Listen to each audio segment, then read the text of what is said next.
Cullen live in 1 minute.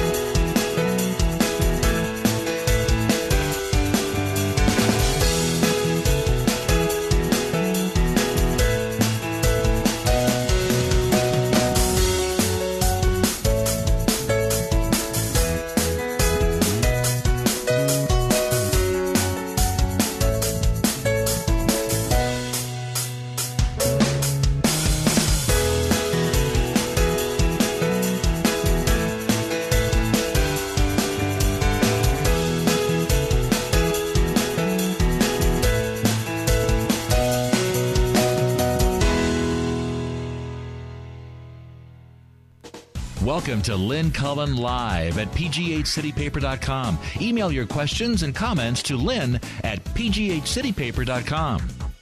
All righty, welcome. We got two gravelly-voiced, exhausted people for your pleasure today. There's That's right. moi, Lynn Cullen, and Chris Potter.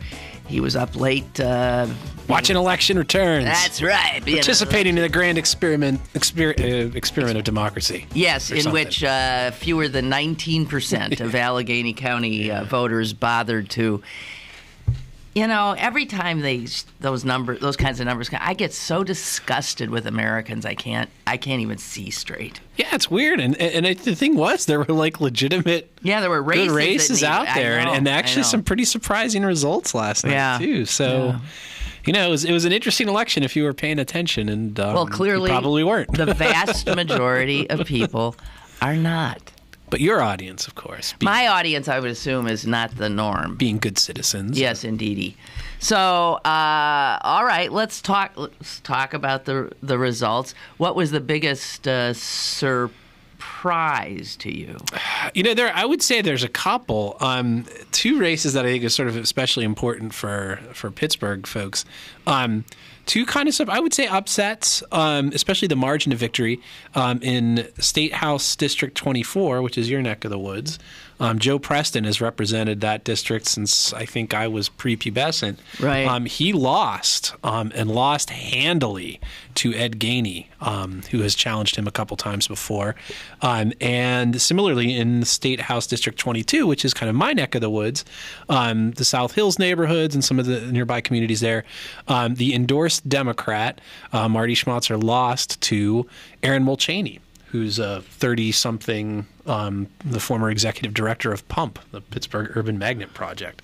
So you've got two kind of progressive challengers taking on more or less entrenched sort of party figures, and not just knocking them off, but just absolutely creaming them. I mean, the margin of victory for these folks was like 20 points. So. Now, the woman, what's her name? Mulchaney, Erin Mulchaney. Yeah. Is that district disappearing? So I'm confused about that. That's Chelsea Wagner's. That is Chelsea Wagner's old district. That district was redistricted out in the plan that the Republicans tossed out.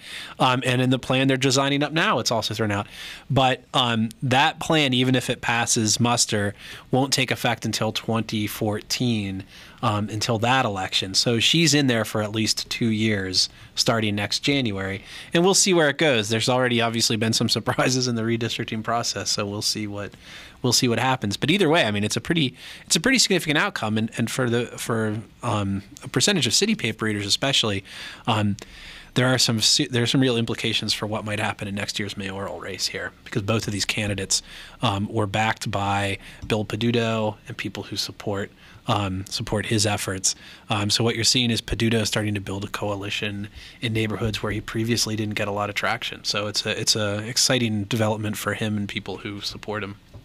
Really? So you're saying Peduto looks like a stronger mayoral he looks stronger today. He looks stronger today than he did 2 days ago, and certainly looks stronger today than he did back in 2007 when he had that abortive run. But the problem will be, when is the mayoral primary is next year. It's okay. It goes with the okay. Yeah.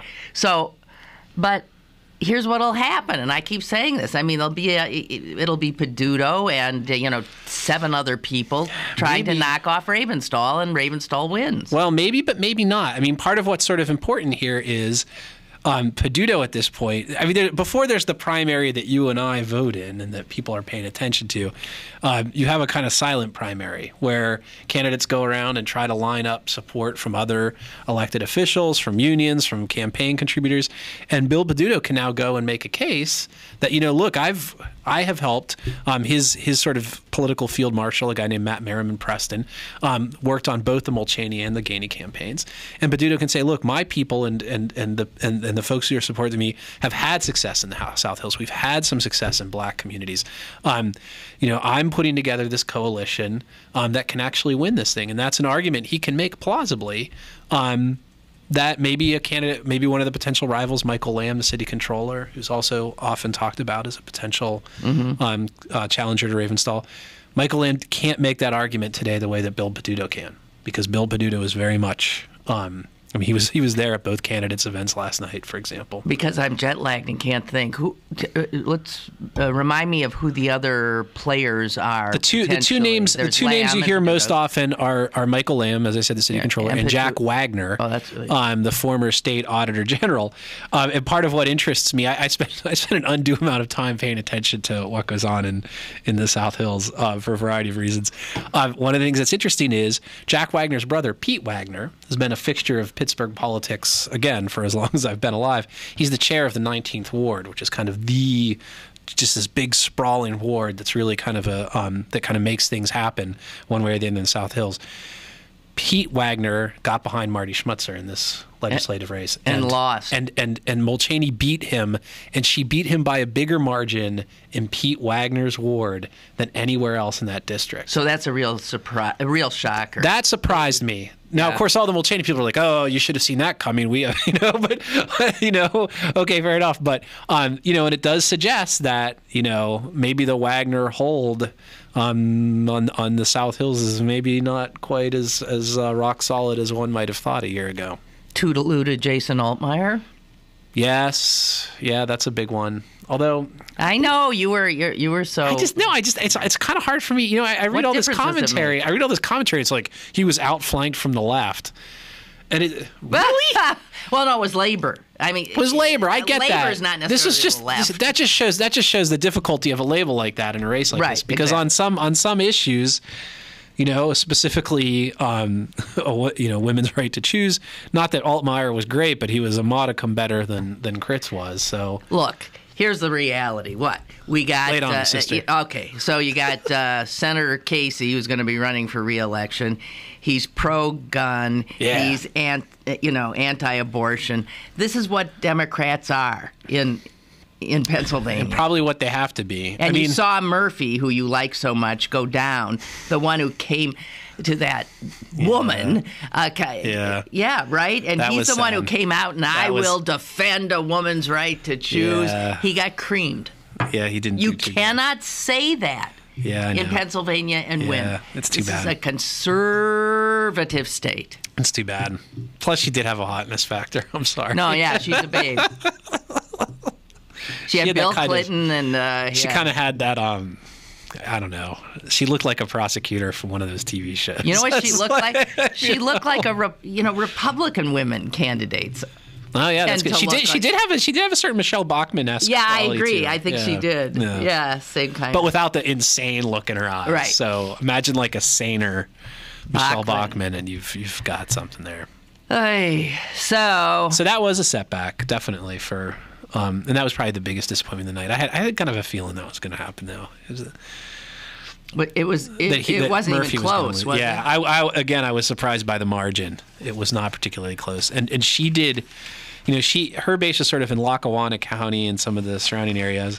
She performed stronger there than he did in his base, which was kind of the southeast Philadelphia and its suburbs.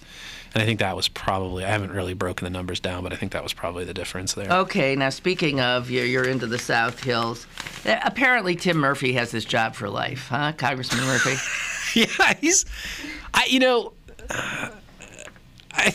I got got into a thing on Twitter because I don't know if you heard this ad. This is an amazing ad that had been running on 93.7, the sports talk channel, The Fan. Thank you.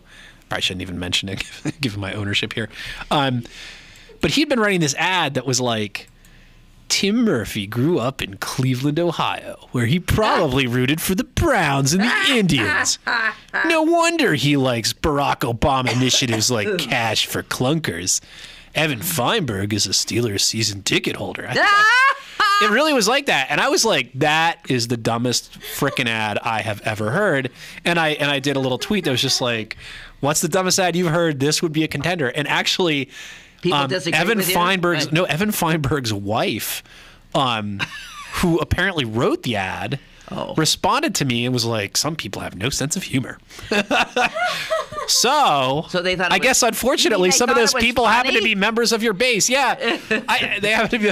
Yes. I mean, what their representation was, it was sort of a lighthearted joke. In fairness, somebody else pointed out to me that Murphy had been going after Feinberg, saying he hasn't lived in the district, as long as I have. He only moved here 10 years ago, which is yesterday in Pittsburgh time.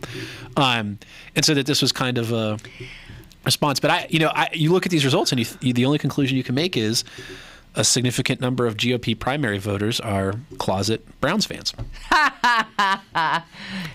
All righty. That's rather provocative of you. Yes, well. Now, okay, so Raja wins an election. Yeah. And my favorite outcome, actually. No, yeah, and I have to tell you, I was shocked because this always seemed to be, I didn't even know this nurse. There was a woman running in it, and even the coverage of it seemed to suggest it was a two-man race between Raja and Mustio, right? Yes. And it turns out Mustio came in third. Well, what? And I do have to say, in terms of ads, I thought Raja's ads against Mustio were very effective. Oh, yeah. Effective as heck. He used that pay raise. Which is amazing that you could still get mileage out of that. But they did it well. Whereas clearly Mustio's spots, if anything, backfired on him. Right. I mean, he lost the Post. The Post Gazette reversed out its endorsement after he sent out this mailer. My personal, that also might be the dumbest ad that I saw. Mustio had this TV ad which he ran in the last few days of the race, which was supposed to be his positive spot. And it started off being like, Mark Mustio has run a positive campaign, which I'm sure came as news to the Raja folks. And like the last line of it almost made my head explode. Mark Mustio, one of us, which is first of all right there. Oh, wow. Which is first of all like, what does that mean? And then he says, not a politician. But he is a politician. He's not only a politician. I mean, he first went to Harrisburg in like 2003. He's been there for the better part of almost a decade. How are you not a politician? How can you say that? That's just Orwellian. And what does one of us Mark mean? Mustio. These are not the droids you're looking for. It's just like this sort of like Jedi mind clouding trick or whatever. Yeah, and what does one of us mean? I mean, it's followed by he's one of us, not a politician. The politician is the other, but it does have that resonance. So it said the Post-Gazette got withdrew its support after he put out a flyer using Raja's first name. Yeah, I can't remember. I'm a little tired. I can't remember what the story. It's actually not Raja's first name, by the way. Well, what is his damn first name? That annoys me too, frankly. What he doesn't have one. I think I'm going to get this wrong, and I apologize to people from the Indian subcontinent. Well, I know people in Afghanistan go by right. It's also name. It's also true where he's from. Okay. Right. That they just have one name, and he has often used this letter D. Which stands for a much longer thing, which I'm sorry I can't remember. If I couldn't pronounce, but that is like his father's name. Okay. Because he's often used it because on things like a form you have to put a first. You have to put some kind of first name, and so that's what he's used. But essentially, he's just Raja. Like that's it. And so Mustio ran this ad that like ran his name and was all, these damn. I mean, essentially, it's like what the Republicans do when they say Barack Hussein. Right. Obama. Right. But what kind of confusion must ensue if you only have one name and the name is repeated 500,000 times? Yeah. How do you have a phone book? Yeah, I don't know. I have not looked up to see. It's like if you had 7,000 Smiths. But there's no first name to attempt some subsets. Yeah, it's tough. I wonder how the heck it works. It's tough. It's also kind of like, that's a tough name too. Just Raja. That sounds badass. It does sound. You know what I mean? It does, but it looks like it fits him. Yeah. You know, and I don't know the guy from. I mean, it is an amazing accomplishment. Mark Mustio ran a campaign that made Rich Fitzgerald's campaign against Raja look high-toned. I mean, like, it's that just... That is true. That is not an easy thing to do, and yet he did it. So congratulations to him. Okay, so if you look statewide, what does it look like this Smith who will take on Casey has a chance? Is he Smith, just a Smith? That's all. He's just a Smith. And in fact, he was not Corbett's choice. Does that mean anything? I don't know that endorsements mean anything, but what does that mean? It used to. I mean, Democratic endorsements. I mean, are sort of notoriously haven't meant anything for a long time. Republicans used to run a tighter ship. And I think what you're seeing is, I mean, the easiest thing to do is to lay this at the feet of the Tea Party and just say that the Tea Party here, you're really seeing how much they've sort of fractured and splintered that base up. So good job, boys. And the Smith thing, what's interesting about him too is he was able to finance his own campaign. He's rich. He's a rich guy, yeah. And I think one of his rivals, there's like 5 people running that race. Sam Rohr, who has run for some stuff before, said something to the effect of, I guess this race tells you that the endorsement doesn't mean so much that the machine isn't running the way it used to run, but also that having a lot of money helps, which is clearly, without a doubt, because it buys you advertising and gets your name out there. In fact, but is it true I remember there's an ad that said Smith was a Democrat up until recently? Apparently. I don't get it. So the Democrat, the babe who won for... who's now the Democrat, Kane, who will run for Attorney General, wrote a check to Tom Corbett last election. What are these? Who are these people? Democrats who support Republicans, Republicans who are former Democrats? Whereas Patrick Murphy, nothing but a real and just the best kind of Democrat you could hope for. I don't know. And then while I tend to agree with you, I want to revisit this point. While I tend to agree with you about, this, he's too liberal for the state. Let's also remember that Joe Sestak in 2010 came damn near to beating Pat Toomey, although Sestak was an absolutely unapologetic supporter of abortion rights and LGBT equality and things like that. So, and that was in a really tough year, and we saw that Dan Honorato lost by a handy margin to Corbett in that same election. So it's hard sometimes. It's you and I sit here and we'll pontificate. Yeah, and but it's hard sometimes to really figure out what the hell people are thinking. Well, because I'll tell you, the voters. Not. First of all, only less than a fifth of registered voters came out for this election, and I don't know what percentage of eligible voters are even registered. So, I mean, the percentage. So, what do you have? Like 5% of the population? Yeah. And how maybe the successful people are the ones who know who that 5% is and can target them. That's usually true. I think the other side too is part of the surprises and the weirdness we're seeing is simply the result of having a small sample set, right? I mean, any statistician will tell you if you really want an accurate whatever, you want the biggest sample size possible. In an election where such a small number of people vote, you get these weird sort of outlier results. Maybe that's part of it. Jeez. And of course, it's a self-selecting group. I mean, that's part of the thing that makes Feinberg's inability to really make a dent in Tim Murphy a little surprising. Low turnout election, Feinberg running as a Tea Party guy, you would think the Tea Party would have come out for him in a big way, and it just seems not to have happened. Tim Murphy just has the, eerie power to cloud men's minds or something. He's always staring into the dead vacuum of his eyes. I don't know. He's always giving me the creeps. I don't know why. Even in his campaign photos, there's just a sort of like. No, I just think he looks embalmed. Yeah, exactly. That's what I mean. Yeah. He looks. There's this. His skin doesn't even look like it's real. It just. He has this gray formaldehyde-ish. Yeah. It just looks like. You know what that is? There's pancake makeup on him, and he's. You know what that is? I don't know. What is that? That comes from living in Upper St. Clair for too long. I'm just glad I got the hell out of there as young as I did.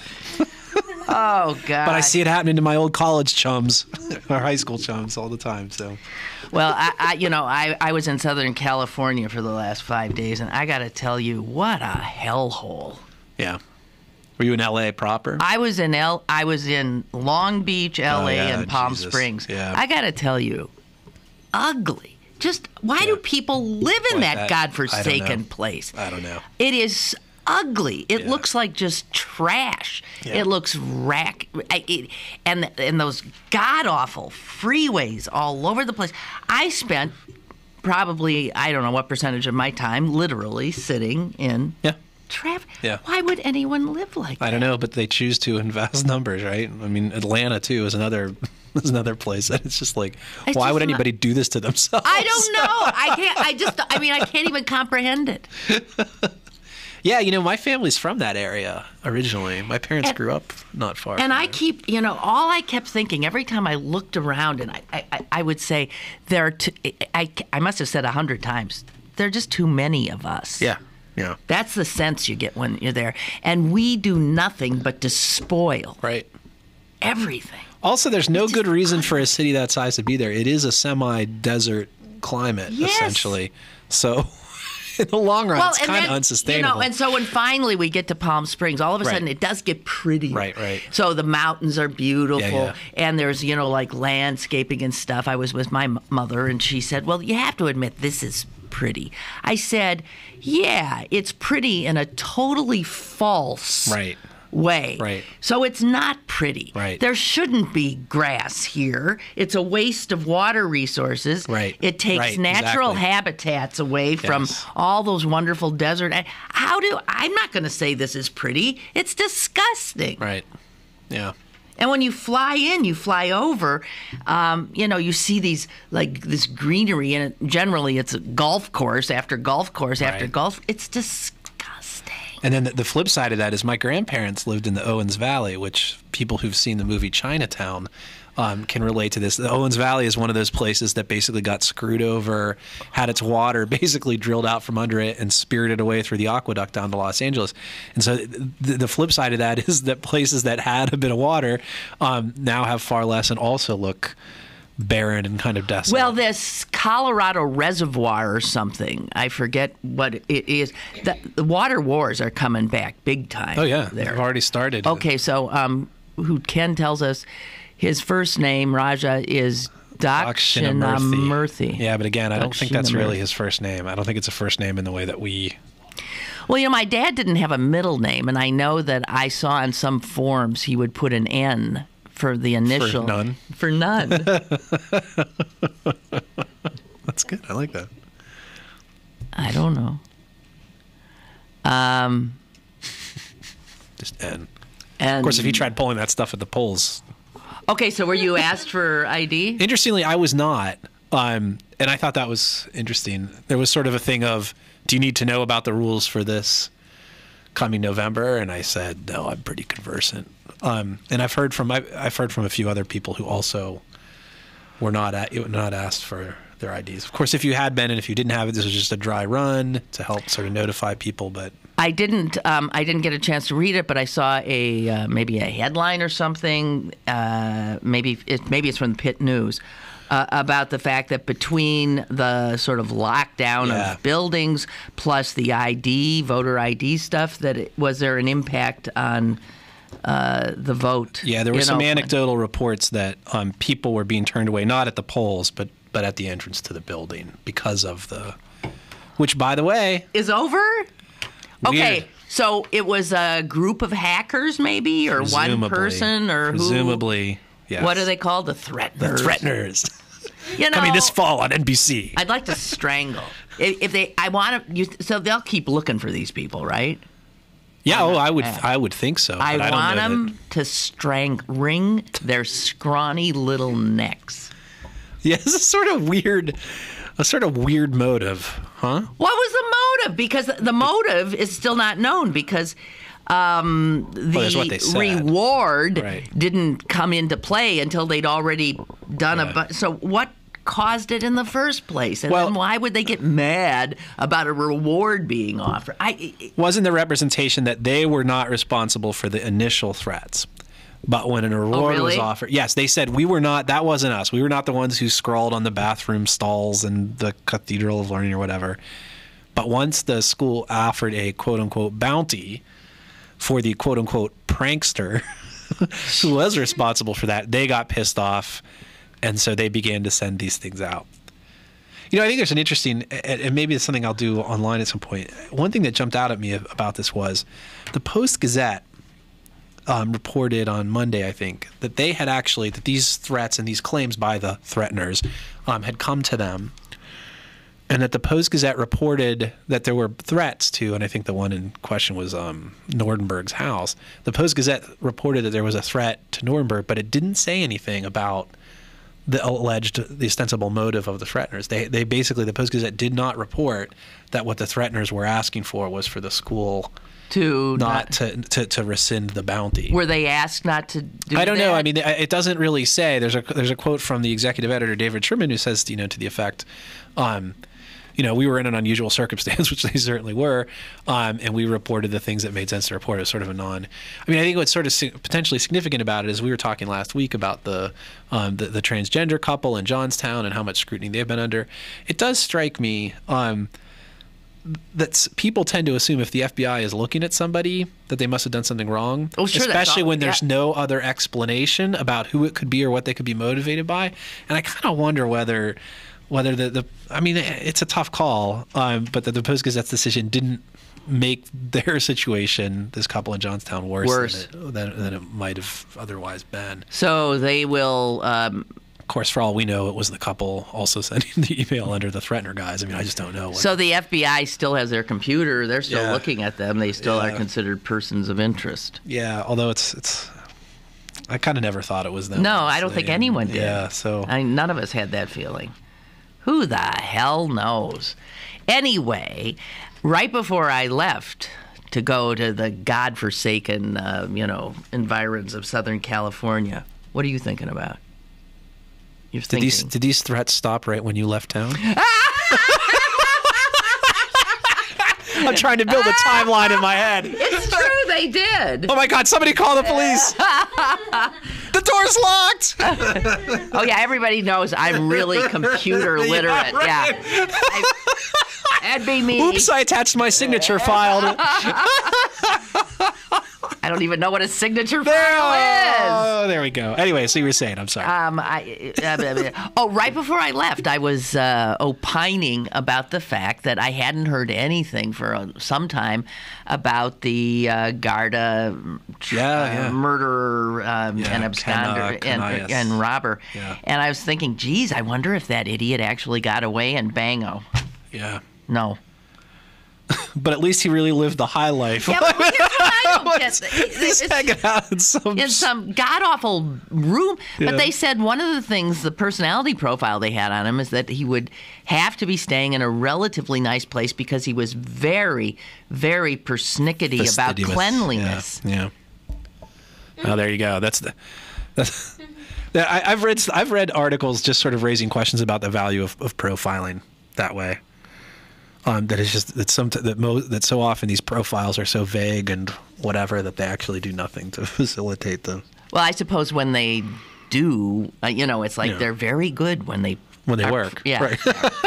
Wow, that was prescient. Wow, nobody remembers the time. Is that amazing? But yeah, on other occasions, not so great. I mean, they just made it sound like a real, there's like stuffed animals and crumpled packs of Newport cigarettes. Yes, I know, a dingy sheet. Yeah.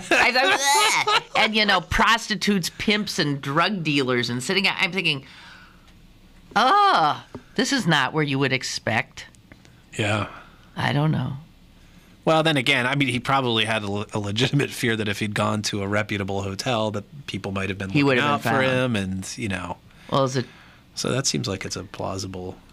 Well, as it turns out, he got caught because he was openly, he was telling people that he had all this money that he'd stolen. Kind of an idiotic...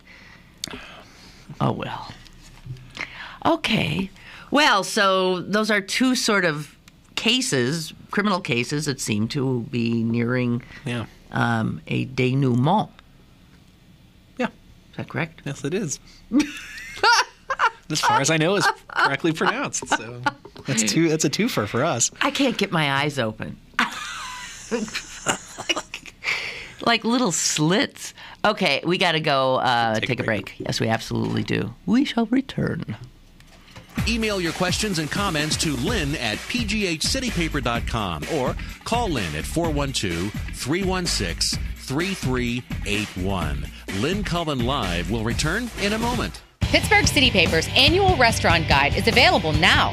Plus Lily Tomlin, Roy Ayers, The Raven, and All-American Rejects. Pittsburgh City Paper available at over 1,700 locations throughout Western Pennsylvania and on the web at pghcitypaper.com. Sewickley Med Spa provides the most advanced treatments in aesthetic medicine, including Botox, Restylane, Juvederm, Radius, medical-grade chemical peels, and sclerotherapy using a sclera for spider vein correction. We offer a relaxing environment and only the best products for your complete satisfaction.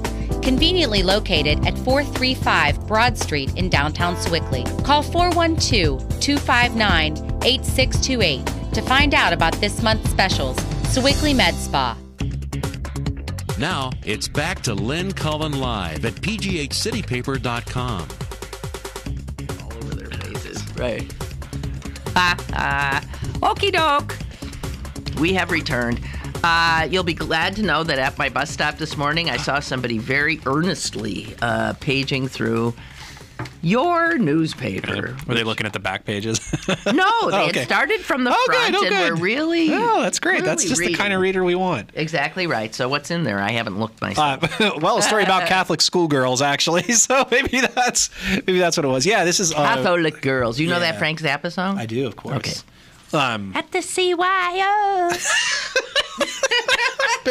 That's good. That's very nice. Much. Thank you. It was actually written by Chris Young, our intrepid reporter, who is actually leaving us this week. No. Yeah, I know. I'm gonna miss that little weirdo. But anyway, he's a Duquesne grad, so I guess he had to do one story about Catholic high school kids. It's a story about Oakland Catholic, the girls' high school. Catholic girls. I got in such trouble once talking about the girls from Oakland Catholic. You got to be careful. Yeah. So I had an editorial against me in the Catholic newspaper, and I had the Catholic League. You know that crazed Donahue guy. Yeah. Come after me. Really? Yeah. Well, that would probably be great press for us. So I invite them to weigh in. His story is about, as you can probably imagine, Oakland Catholic has a prom, but it's not a particularly fun prom by a lot of people's lights. Your prom dress apparently has to be pre-approved by. Well, a lot of public schools are doing that now too, though. So they have decided. So some of the students and some of their parents for the past couple of years have been holding a sort of alternative prom, where they can act like. You mean, wait a minute? teenagers. So the parents are on the kids' side, and they don't want. Some parents have gotten involved because they find this too restrictive. What has now happened is Oakland Catholic has never been crazy about this alternative prom, and they have now come out with this policy that says if teachers want to, they can ask a student to sign a memorandum of understanding. This is so Catholic, it's unbelievable. That says that they will not go to the alternative prom, and that they will not diss the school's prom on like Facebook or other social media. And if they violate this, then the teacher may rescind any college letters of recommendation that the teacher writes. Oh, how silly. I'm sorry, that's my reaction. How silly. So that's where we're at. Now the school's take on it, and it also makes sense, is look, we're we're not a mandatory school. You choose to come here. That's true. And one of the reasons you choose to come here is because we have a certain standard of behavior and decorum and whatever else. True. And if you don't want to live up to that, well, that's your choice, but there are going to be consequences for it. And so there you go.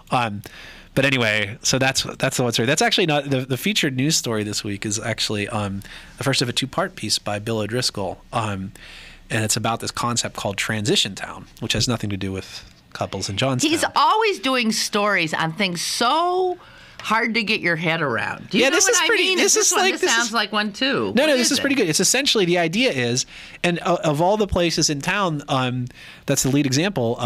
The community of Larimer is sort of pioneering this. The idea is, as global warming takes hold, as fuel prices go through the roof, we need to build communities that depend less on, shipping our vegetables from 3,000 miles away.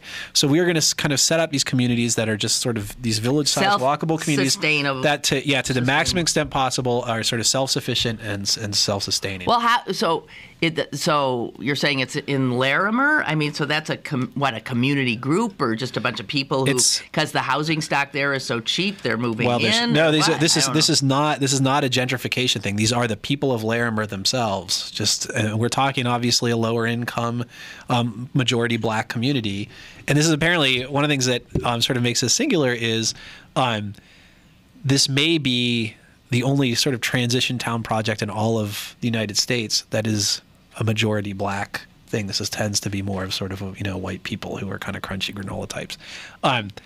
So they are the ones who are doing this, and it's kind of coming up from the community itself. And part of the reason for that is the community for a while has looked around and said, we have a lot of vacant property, and so we're going to find a way to make use of it.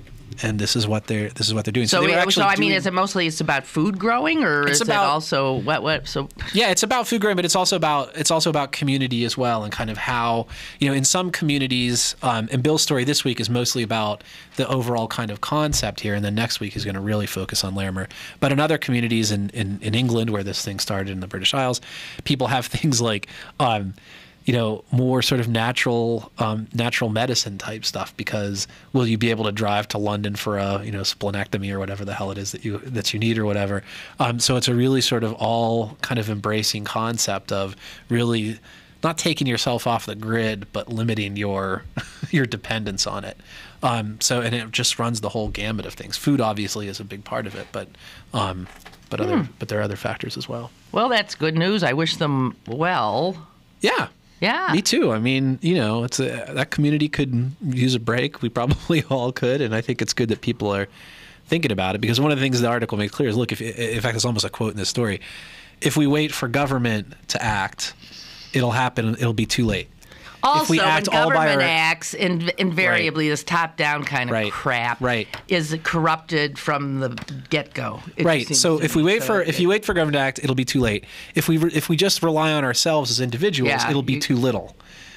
Right? But if we as a community can come together, it might be just the right amount, just enough of what we need, and in just the nick of time. You got a shot then. Right. So that's sort of the premise, which I think is really an important thing for us to think about, because clearly, I mean, it's you just look nationally. I mean, you don't even hear a word about global climate change in this political debate, except some nut bar on the right saying it doesn't exist.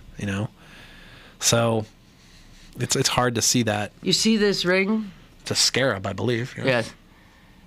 Yes. This ring speaks to global climate change. Did you know that? Is it speaking to you now? You said you were jet lagged. How so? It is a scarab. Yes. Yes.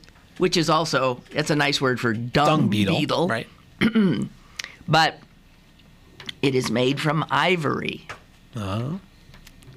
I know, we wince. We think of the poor effluents, yes. The poor effluents. However, it's not an effluent ivory. No. Stop and think of other animals that have tusks.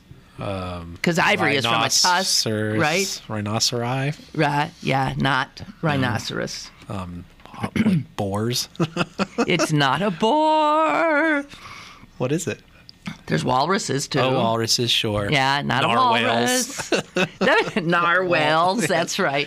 No, this is part of the tusk of a woolly mammoth. Wow. So you had a hand in doing those in, huh? I hope you're proud of yourself.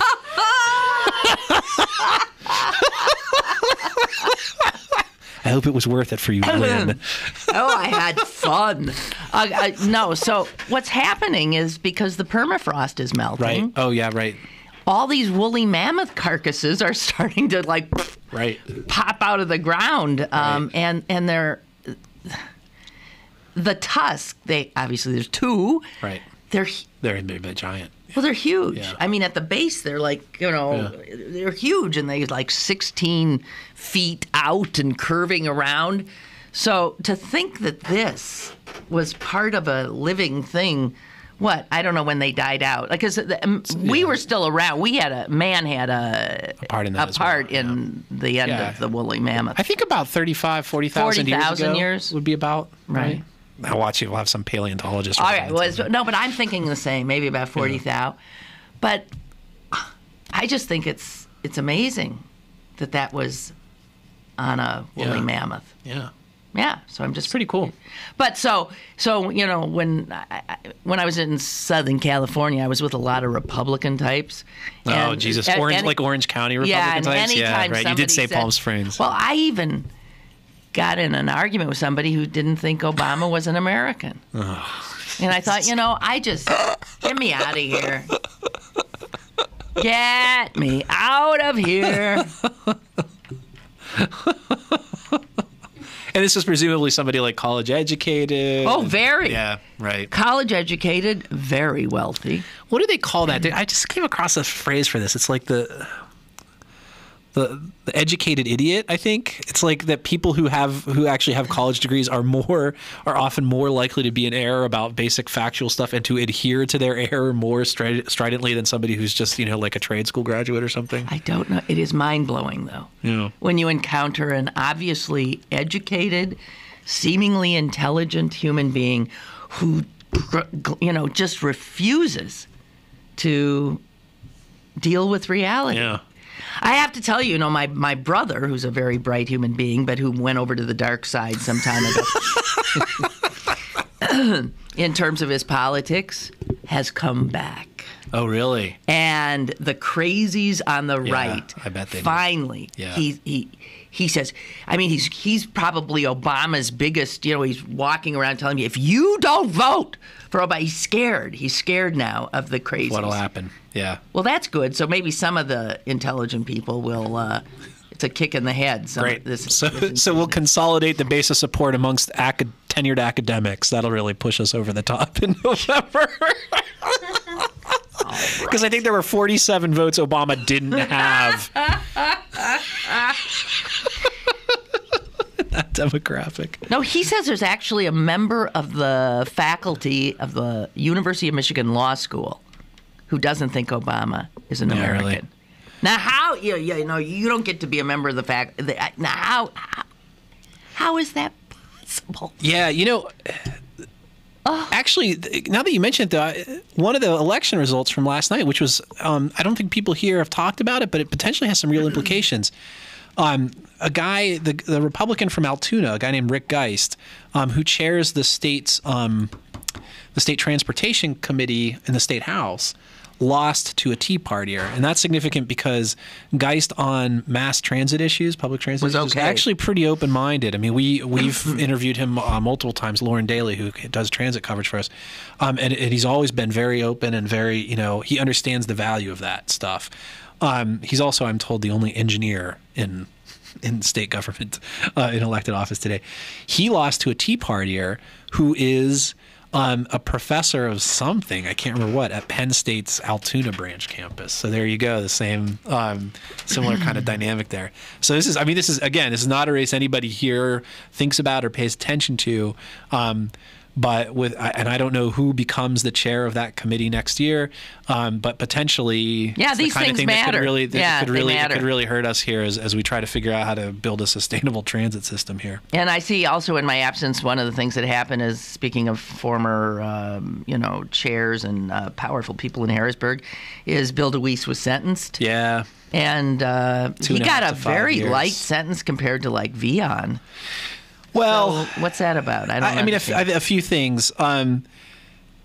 DeWeese apparently helped prosecutors with some other cases. He did? He ratted? There was I don't know that he ratted exactly, but I think he was more forthcoming. And I think, too, he might have had a somewhat more plausible a bit more plausible deniability in some respects than Vion did. I mean, I don't think there's ever any question that Mike Vion knew exactly. But don't you think Vion was doing DeWeese's bidding? Well, that's always the thing, though, that Vion was kind of the hatchet guy. Yeah. The guy who made the stuff happen, and DeWeese just sort of was studying his word power books or whatever. So that may be a factor there. I'll be honest. I have not followed that case as closely as probably a lot of other Politico types have. So Ray in Lawrenceville says, I kind of get tired of the outside review of all things Catholic that so casually dismisses them as silly or petty. But this prom stuff really gets me because no one turns and looks at the ridiculous involvement in children's social activities by adult parents who actually make great sacrifices to put their children in this school to begin with. What are they thinking? What are they teaching their kids? Subverting the very message. I agree with you. That's why I said they spend tens of thousands of dollars to impart. Yeah. Adults living an illusion through their kids. And we should say... Today's parents, I got to tell you, are a piece of work. They don't let their children live. They don't let them sustain consequences or be unhappy for a moment. And so if you don't want to wear the dress you want to wear, then they will help them do alternative. The parents today are, I'm telling you, they are sick. And they are living through their children in creepy ways. Well, I'd say a few things about that. One is, I am not guilty of this. I, for example, not long ago, let my child climb halfway up a staircase while I was in the kitchen. You know what I just read? That's fine. It's good for you. I mean, your wife almost left you as a result. No, when I came around the corner and saw him up there, I thought, I need to grab this child before one of two things happens. Either A, he falls and breaks his neck, and B, his mother sees how high That's right. You're more afraid of his mother. So it's like, right. No. Well, but kids, you know what they're saying is that because parents are so afraid of their children falling now and blah, blah, blah, we're raising a nation of unbelievable scaredy cat wimps who, listen, I just read yesterday about the fact, I think it was in the New York Times science section or something, that parents who won't even let their kids go down the slide. Yeah. Oh, but you could hurt yourself. So what they do is they climb up the slide with the kid and they go down the slide with the little kid on their lap. Do you know there's more of a chance of the child being injured sitting on the parent's lap? That's what doctors are finding. Because the parent topples over on top of them or because something? the kid's legs are sort of like splayed and they can catch on break up. The case in point was a kid whose leg was broken. It's, we didn't want her going down the slide by herself. So all the playground equipment that helped you explore, that made you feel, climbing some up agency. Things. Yeah, this is how kids learn. I really, my contempt for these hovering parents today who do their kids' homework. This is a given that they do homework. I was talking to somebody saying, so anyway, they're being, divorced, and he just doesn't, the husband, when he has the kids, he doesn't sit and do the homework with them. And I'm thinking, it's not his homework.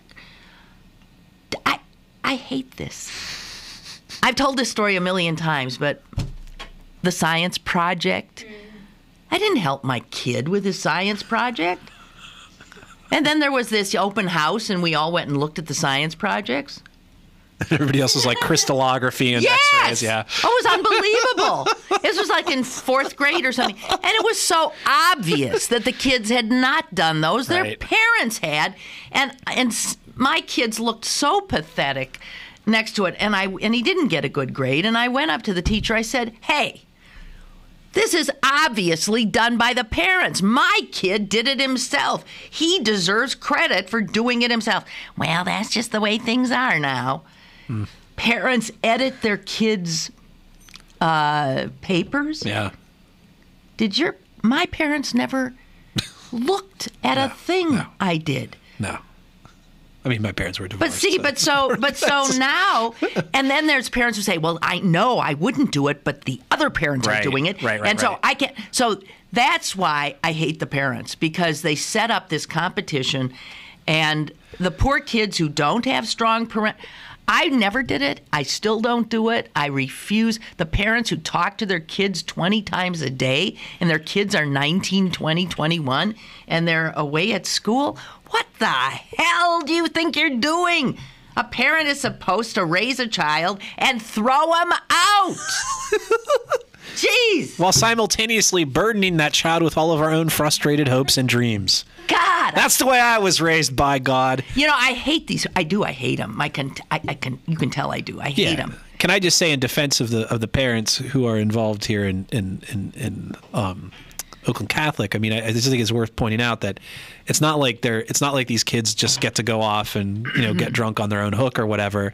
The event is supervised. It is, there's security there's all that other kind of stuff. But Ray is right. Why? I mean, what are you? I don't know. I mean, they undercut their own. It's beyond belief. So what do they think they're getting by sending them to Oakland Catholic? Better teachers? I don't think that's true. I don't think that's true. Well, I'm sure they hope it's true, right? I mean, well, there's this, Catholic schools. No, that's a myth. Catholic schools pay their teachers nothing. You think they're attracting the best? They had the best maybe when they had all those wonderful nuns, right? But they don't have the wonderful nuns anymore. And neither will the Catholic Church, the way things are going, based on what I hear. I mean, there's just this. Have you seen this? Just the war on women. The Vatican's doing its own thing. Yeah. Unbelievable. Yeah. They don't like the nuns. You know why? Because they're working for social justice. Yeah, exactly. They don't like the nuns, right? Yeah, they don't like the nuns. It's not the priests. The nuns are, they're helping the poor. Yeah. What the? Jesus didn't have anything to say about that. Did you hear about that bishop in Illinois who likened Obama to Hitler and Stalin? Yeah. Oh, dear God, dear God, dear God. Let's take a break before I despair too much. Whoa. Did you just hear that? Yes, I did. Okay, all right. More is on the way with Lynn Cullen Live. It takes 12 years to create a graduate. It takes about the same time to create a dropout. And at the end of the day, the difference between a child becoming one or the other could be you. So United Way is asking you to make a pledge. Tutor a child who needs help. Mentor a kid who needs someone on their side. Volunteer to read to children. Because when a child advances, we all advance. Be a reader, tutor or mentor. Give, advocate, volunteer. Live United. Take the pledge now at liveunited.org. Brought to you by United Way and the Ad Council. Go to bergbargains.com for great deals on tickets to the ballet, opera, City Theater, Science Center, Symphony, History Museum, and the Carnegie Museums. bergbargains.com, Pittsburgh's only online deal site where the deals don't expire. bergbargains.com. Have a question or an opinion? Call Lynn Cullen at 412-316-3381 or email lynn@pghcitypaper.com. Now, more with Lynn Cullen Live.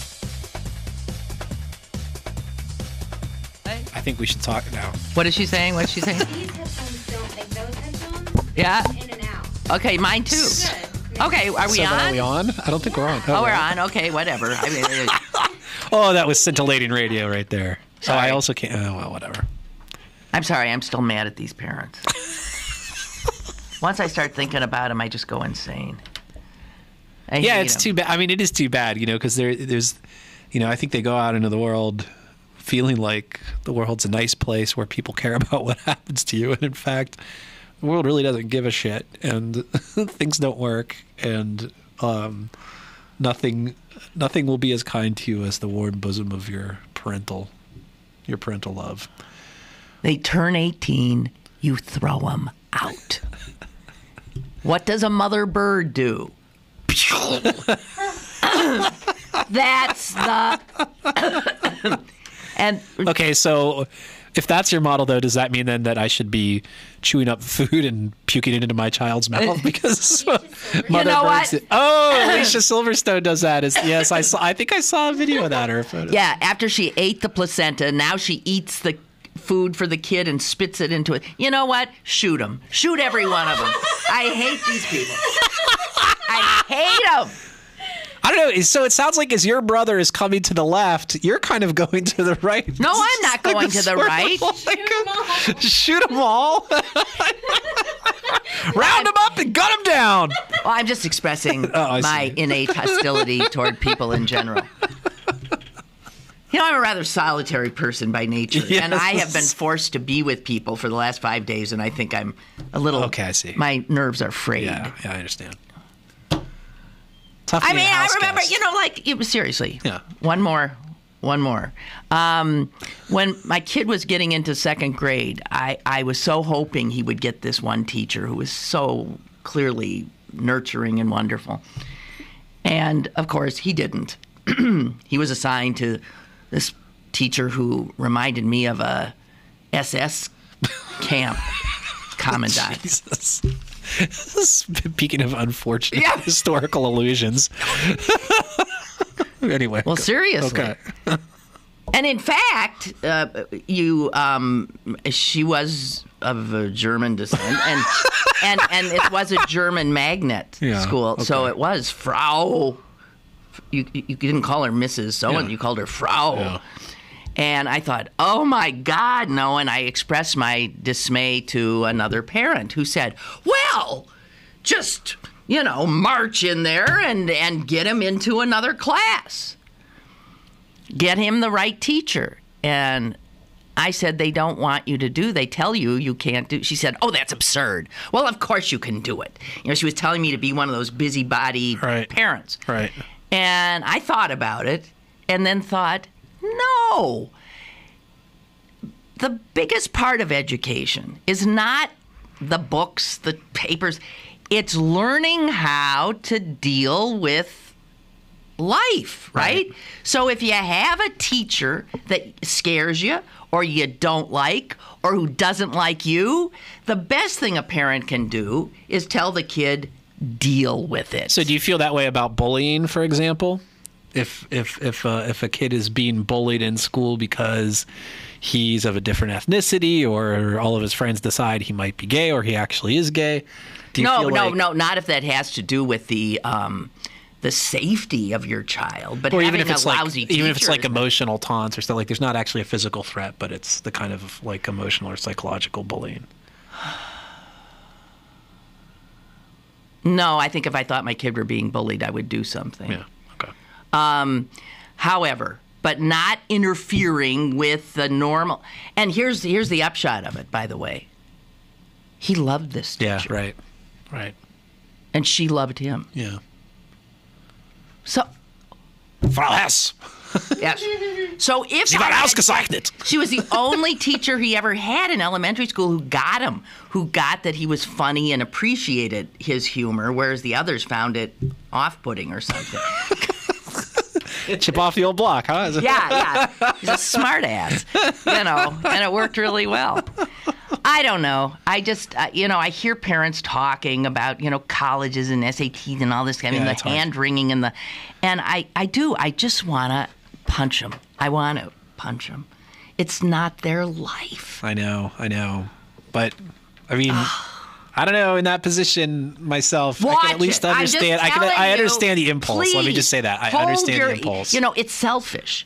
Parents today, it's selfishness, but instead really? of love. I mean, even though it's selfish. Don't you think its experience is the opposite, though? A parent willing to sacrifice their own whatever to give their kid every potential possible advantage in life. I think what we consider... I'm not saying what they're doing is right. I'm saying what we consider advantage in life can get all screwed up. Yeah, I agree with that. Can get all screwed up. I agree with that. I'm not saying so much of it is bragging rights. Now, you wait to the point where you get to, and where is your son in college? Yeah. And my son's not in college at a fancy schmancy school. And in fact, when I give the answer, people often say, where's it?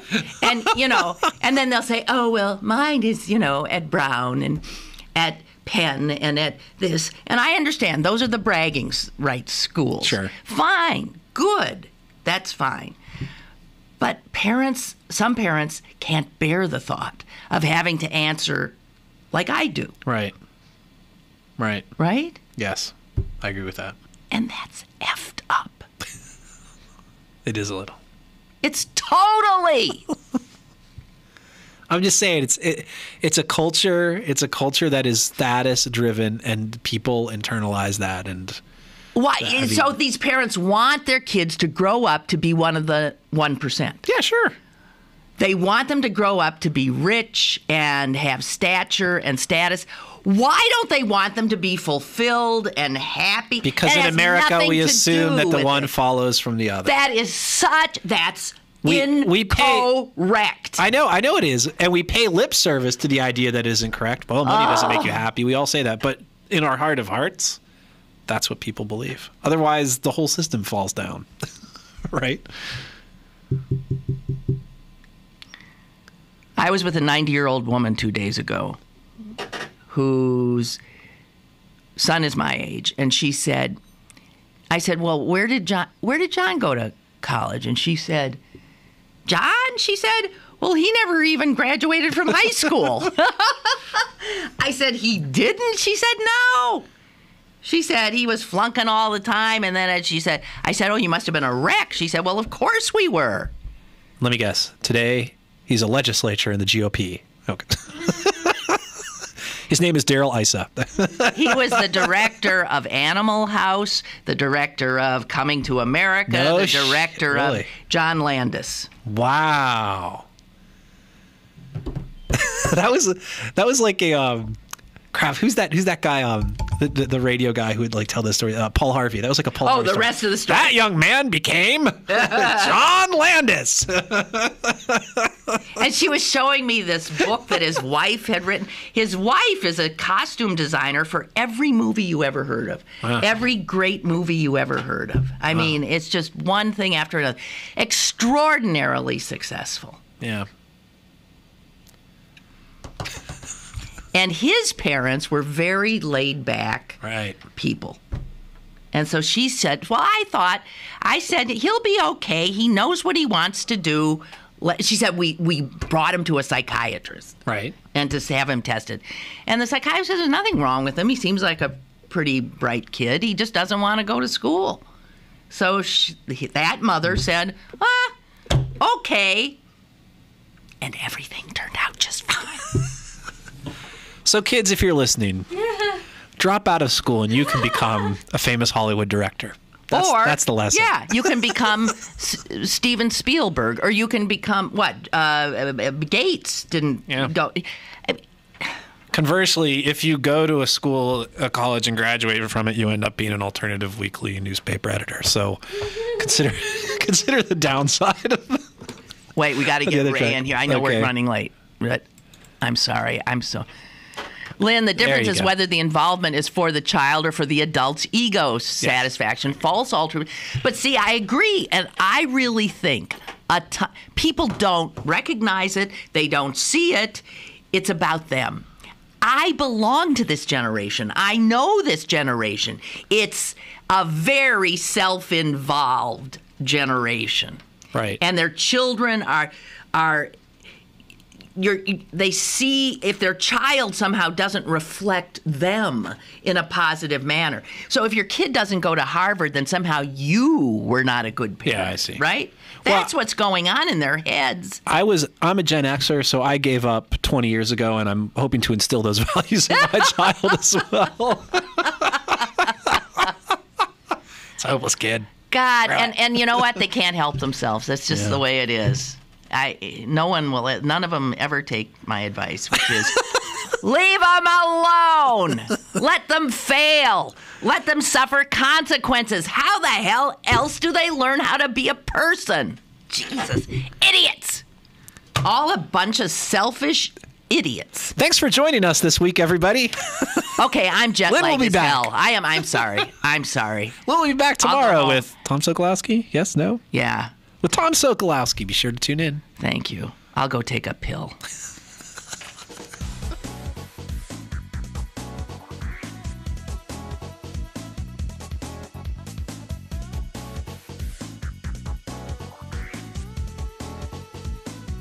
Lynn Cullen Live, Monday through Friday from 10 a.m. to 11 a.m. and archived at pghcitypaper.com. The opinions expressed on Lynn Cullen Live are those of the host and do not necessarily reflect the viewpoints of Pittsburgh City Paper, Steel City Media, and its advertisers.